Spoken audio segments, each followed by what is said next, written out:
di topp seen émission matinale ñu ñëw ak yéen ci actualité bi Babacar ñu ñëw ci point yi nga xam ne moom moo gën a fës ñu tàmbalee ko ci Sonko ak sortie bi nga xam ne amal na ko daal di xamle ci sortie boobu li waraloon absence am ak yeneen yi nga xam ne annoncé na ko ci. waaw liñ ci mën a téye par rapport ak sortie boobu noonu te Ousmane Sonko daal di ko amal le premier ministre wala le président de PASTEF benn bi ci jiitu mooy absence am par rapport li nga xam moo di conseil des ministres di xamle que ne bi mu jeexee ba noppi le président de la république tam jot naa amal doxantu fa nga xam ne moo di foofee ci këram daal di ko seeti ñu bare bari tam jibal li nga xam ne moo di maanaam yaram boo xamante ni dafa jagadi ba tax na lu bare bari également aussi jot naa wàcc ko may commentaire tukkale ko ci wàll gi mais la ci gën a fës bokkee na ci mooy la mu dellu si waat ci li nga xam ne moo di annonce gi mu amal le 8 novembre bi nga xamante ni moom la ñu dëgmal mu nekk ab la mu duppi ab terrain meeting ci biir terrain meeting boobee nag nee na la koy tax a jóg daana ci bokk mooy temps bi nga xam ne dafa gëm nañ ko ci nguur ak lépp loo xamante ni daanaka moom moo ko gunge fas yéene na ci waxtaan ak ñoom ci lu yaatoo yaatu mais ci genn wet également aussi mooy gën a déclarer li nga xamante ni moo di activité politique yi nga xam ne Pastef fas yéene na ko amal léegi nag ñuy xaarandi par rapport li nga xam moo tukkee ci googule appel lépp loo xamante ni jot na ko gunge ani ban ëllëg la fas yéene am ci li nga xam moo di parti bi di Pastef mais rawatina tam en terme de mobilisation ani ban réponse la fas yéene indiwaat incha allah. jërëjëf Babacar Mohamed ñu gis ni ki nga xam ne moom moo di président bu Pastef Ousmane Sonko amal na ab sortie indi ay leeral ci lu jëm ci absence am daal di xam ne ni que dara newul ci digganteem ak président Bassirou Diomaye Faye ndax loolu lan nga ko gisee. waaw xam nga mën nañ ko jàngat si lu bare d'abord sur la forme ak dans le fond xam nga boo ko jëlee si forme bi intervention bi dafa ñëw si benn contexte de suspicion de supputation di jóge fu nekk di ñëw tombé gu si benn contexte boo xam ne nii ñu ngay wax lenn si wér-gu-yaram ak yooyu noonu jàpp naa ne sur la forme bokkoon na si dalal xelu sénégalais même bu nekkee boo xoolee image yi quand même mën nga jàpp ne ku xaw a loof la tuuti si wàllum wér-gu-yaramam mais rassurer les sénégalais mais aussi joxaale rendez-vous le 8 bi nga xam ne ni aussi si lañ jëm muy le 8 novembre donc loolu mën nañ jàpp ne sur la forme looloo si nekk ba sax sur la forme boo xoolee annonce bi nga xam ne nii moom la def ba def que ce sera une déclaration d'une grande importance loolu après ñu jur débat ñii ne bon ana la grande importance dans ce qu'il a dit ñii naan mënoon ñu ko audio sax mënoon ñu ko nangam mais boo ko saytoo ba si biir a biir par rapport au contexte nga saytu ko tamit si wàllum environnement bi nga xamante ni moom la ko waxee mën nga jàpp ne la grande importance elle ne réside pas dans ce qu'il a dit mais dans ce qu'il n'a pas dit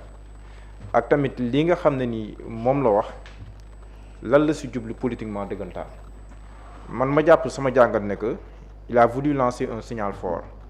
à qui jàpp naa ne ce n'est pas forcément l'opposition mais si ñi nga xam ne nii jàpp na ne dañuy nekk obstacle si projet bi nga xamante ni ñoom moom lañ gëm war koo mën a doxal obstacles yi nag mën na nekk des obstacles internes comme mën na nekk des obstacles externes mais ku xool ni mbir mi demee ak jour bi nga xam ne nii si la décidé wax si contexte boobu noonu mën nga jàpp ne man li ma jàpp mooy message codé am na si message bu nu adressé benn interlocuteur boo xam ne ni peut-être moom moo ko xam ak ñi nga xam ne ni ñoom la ko seekal ak yooyu par rapport ak beaucoup de faits yoo xam ne nii am na si diggante at ak lu teg bi nga xam te ni ñoom ñu ngi nekk au pouvoir le président Bassirou Diomaye Faye jiite ko moom mu nekk son premier ministre jàpp naa ne le 8 lu bëree bëri dina leer nee na dina am avant le 8 te l'avant 8 ñu ngi koy kàmbali di dund yaa ngi gis ne mu defee déclaration ba tey ay mouvement mi ngi commencé am ak ay événements ñu ngi commencé am le 8 bu waxee ba pare tamit dina am leneen lu muy jur après le 8 beneen bi aussi dina ko permettre mu amaat benn proximité avec sa base politique parce que bokkoon na si critiques yi commencé woon jug ñeel ko moom que dafa tàmmalee isolé ak yooyu même bu nekk au début de la vidéo il s'est expliqué waxoon na ne que mbirum parti bi mbirum gouvernement bi ak yooyu noonu moo tolloon foo xam ne ni il fallait que mu nekk si loolu jël un petit recul mais dina reprendre les activités politiques comme ni mu waree donc je pense que si anam boo ko jëlee par rapport au parti par rapport ak ni ñu yoree réew mi mën nga see jàngat lu bëree bëri mais surtout man jàpp naa ne c'est un message codé ba pare signal la boo xam ne ni am na ku mu ko lancé par rapport au 8. jërëjëf Mouhamed signal la boo xam ne am na ku mu ko lancé Babacar premier ministre def sortie lan nga yaakaar ni moom moo wund boobu lay génn. waaw mooy li mu wax exactement li mu wax mooy la date bu mu joxe comme rendez-vous ça sera le 8 novembre prochain beneen bi ci tegu mooy pour man c'est une sortie purement politique et c'est compréhensible pourquoi mu wax ko parce que Pastef aujourd'hui a besoin de la voix de son leader loolu laa ko yaakaare et c'est ce leader également qui s'exprime donnant rendez-vous pourquoi il dit que ne avant dafay am pendant wala après dafay am ce qui est sûr et certain mooy que ne bien avant boobu il y a une mobilisation boo xam ne ça va se préparer au sein du parti mais les commentaires par-ci par-là connaissant la personne te man dama jàpp également aussi que ne plus que jamais Pastef a besoin que son leader mu yëkkatiwaat ay kàddum compte tenu de la situation au sein du parti c'est vrai que quand Pastef est attaqué des Pastéfiens ci jëm boppam ils peuvent être dans l'unité pour faire contre-attaque mais en vérité quel que soit nu ñuy defee contre-attaque am na loo xam ne lu xew ci biir doon loo xamante ni lu yaatu te ñun ëmpale wuñu ko te ñoom ëmpale wuñu ko te moom également malgré contexte bi nga xam ne nekk na ci en tant que premier ministre il sait exactement que son parti politique soxla na li nga xam daanaka moo di teewluwaat ki nga xam moo di leader am pour man contexte boobu noonu moom la def apprentissage ne naa adressé wu par rapport ak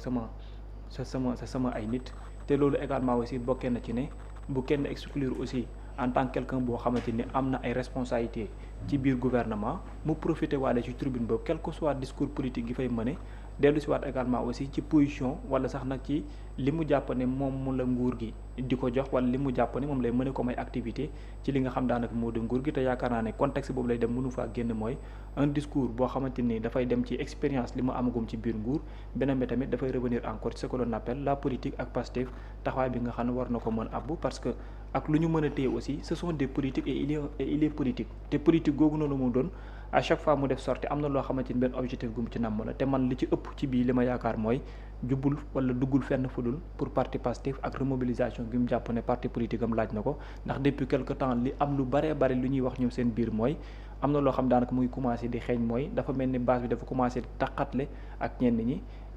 dama yaakaar ne mesuré na tamit lu jëm ci wàllum loolu moo tax tamit il en a profité ci li ñu am ci xibaar pour dajeek yenn députés yi pour dajeek ñenn ñi te loolu yëpp davantage c'est essayer de voir s'il y a possibilité de remobiliser les troupes pour faire face par rapport li nga xam ne daanaka moom moo fi nekk l'octobre faut pas oublier que c'était l'octobre de l'opposition donc novembre qui s'entame avec le parti au pouvoir.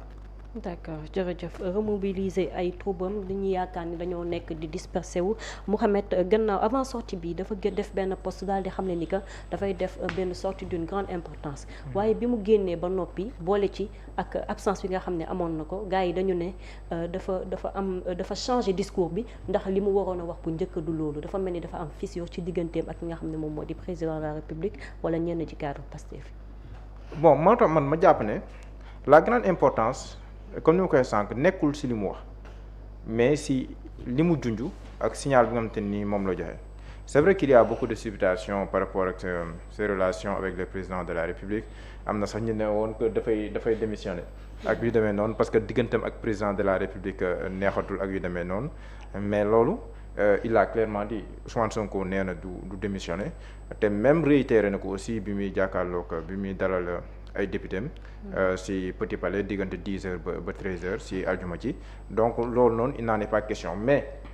ñëpp gis nañ ne par rapport ak ni ñu yoree réew mi la vision Sonko la vision Pastef ak demee noonu ak li ñu tuddee ñoom seen projet par rapport ak ni ñuy dawalee ni ñu yoree réew mi diggante 2024 ba tey jii nii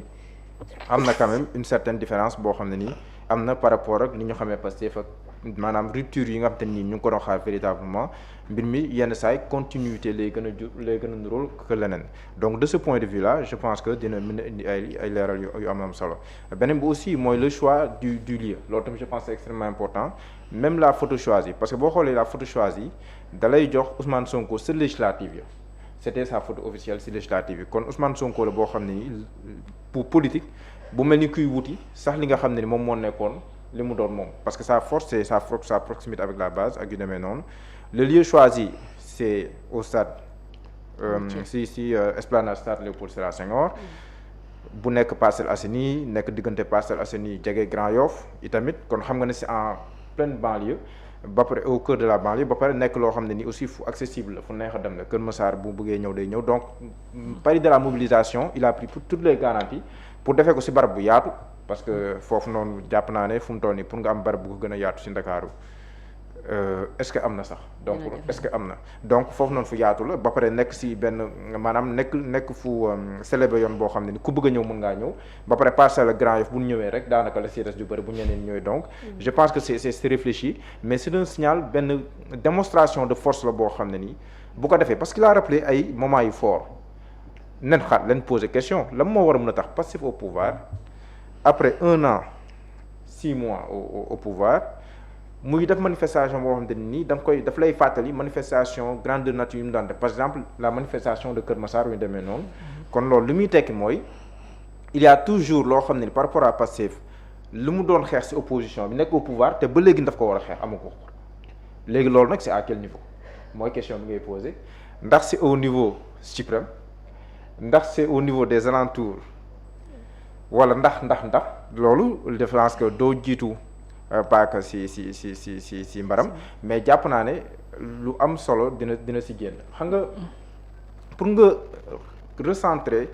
mbir mi si contexte am maa ngi doon wax sànq bi mu dajee ak député mi le vendredi waxtaan bu xóot a xóot waxtaan nañ ko fa waxtaan nañ si le code électoral quelle réforme si code électoral bi L29 L30 te quand on te parle de L29 L30 foofu sa xel mën na dem si ay mbirum candidature sa xel mën na dem sax si 2029 bu la neexee loolu rappelé ma lii El Malick Ndiaye waxoon par rapport à la candidature du président Ousmane Sonko wax ne askan wi bu nu jaaxle ndaxte ñun ñoo amee majorité parce que moom bokk naa si ñuy gëm ne que Sonko il est éligible ba tey mais apparemment dafa mel ni toutes les garanties doivent être prises pour au moins sécuriser au maximum cette candidature on a parlé de la loi sur l'homosexualité ak yooyu noonu on a même parlé de la résolution contre de la résolution de mise en accusation contre le président Macky Sall donc waxtaan bu xóot a xóot la woon boo xam ne ni am na ko ak ses députés à peu près ay 80 députés ak demee noonu te kilifa yu mag a mag ñu ngi foon donc loolu noonu yëpp boo ko recentré si li nga xam ne ni moom moo xew da ngay xam ne moo tax ma jàpp ne grandeur u déclaration bi nekkul si déclaration mais mi ngi si contexte bi mu ko waxee mi ngi aussi si signal bi nga xam te ne nii moom la joxe ki mu ko jox nag dina ko décrypter wala ñi mu ko jox dinañ ko décrypter ban réaction ñoom dañ siy def fii ak le 8 loolu moom mooy avant 8 bi bu amul tamit le 8 lii di xew la lay doon inéluctablement bu loolu amee tamit après le 8 dafay nekk un tournant décisif pour le parti Pastef pour le président du parti Pastef te loolu tamit je pense que c'est à observer avec beaucoup attentivement pour xam ce que cela va donner. d'accord jërëjëf ñi nga xam ne ñoom la waxtaan bi ñeel ndax xam dinañ ko décrypter wala déedéet ci ay fan yu néew dinañ ci am lu ñu leer Babacar. bile meeting ndax dañu ne si weer yi passé ki nga xam ne moom moo di premier ministre Ousmane Sonko. dafa amoon benn cassio bu amoon ci digganteem ak basam ndax li nga xam ne moom moo di isolement bi nga xam ne jot na koo am ba ñu bëri doon wax ni mu daan def ba muy nekk opposition mi ngi commencé di ko ñàkk nànk-nànk meeting bi lu mu ko mën a indil. waaw pour man dafay nekk benn attachement boo xam ne mën na ko gën a doyal parce que enjeu bi boo ko xoolee bu baax a baax fi muy nekk mooy parti politique bi nan la ñuy def ba mën di sentir que ne li ñuy faral di gën di soxla boobee ba léegi daanaka dara changé wu ci c'est vrai que parfois dina mën di am lu mel ni lu ñuy woowee ay zigzag et c'est bien possible ndax lu nit mën a comprendre la d'autant plus il est le premier ministre du Sénégal il a pas mal d'activités à mener par rapport ak poste boobu nga xamante ne occupé na ko ci benn côté aussi le parti politique doit continuer di dund ci anam bi nga xam ne noonu moom moo waree donc pour man daf koy laaj léeg-léeg ab parti politique mu mën a am temps renouer waat li nga xam daanaka moo di liyam ak moom mi nga xam moo di le président du parti il a trouvé que ne c'est opportun pour l'instant de le faire après voilà wàcc na pour daal di ko amal parce que gëm naa ne aussi même bu dara dul dara base bi dina ko soxla beneen bi ci teguwaat tamit mooy un parti politique à tout moment mën na di soxla pour jéem a xoolaat exactement tolluwaay gi ndax mu nga fa wala nekk fa boobu tam day bokk ci li nga xam ne mën na ciy feeñ beneen bi tamit mooy rassurer davantage ñi nga xam ne ñoo nekk ay militants pour xamal leen que ne rien n'a changé c'est juste que parce que dañoo am activité wala lu ñuy mener au sein du gouvernement et parfois bu ñu ko suñu temps maye dinañ jàkkaarloo yéen waxtaan et je pense que un bon parti politique doit vivre ainsi au même moment tamit y a beaucoup de choses qui se passent au sein de Pastef par rapport ak JPS Moncap Modap des députés entre autres yooyu yëpp pour man daf ciy baax que ñoom seen jëm bopp ñuy am temps boo xamante ni dañ mën di retrouver wu dans un lieu voyant leur propre leader après mu yëkkati un discours même avant discours bi le fait que certains d'entre eux war a mën toogaat ci benn bërëb ku ci ne gisee sak morom ça peut changer quelque chose ci ab démarche parti politique occasion lay donti ñoom comment ça va se passer est-ce que attente yi dina yegg ci niveau bi ñu koy xaar est-ce que dina ko jéggi loolu lépp toutes ces questions là yoo xam ne da nga koy poser mais pour man dafay dellu si waat ci un parti politique buy dund ak na mu war a dundee tout court. jërëjëf occasion lay doon ci parti Pastef ñu mën a retrouver wu ku nekk rek indi li nga xam ne moom moo di pierre am à l'édifice bi moo nekkoon ponk bu njëkk bi ñeel li nga xam ne moom moo di sortie Ousmane Sonko bi ginnaaw bu mu jugee ca conseil des ministres bi daal di leeral ni que santé moo ko mayul woon mu daal di teew foofu waaye itam xam le ni que dafay def benn meeting dañuy jàll ci ñaareelu ponk mi ñeel sortie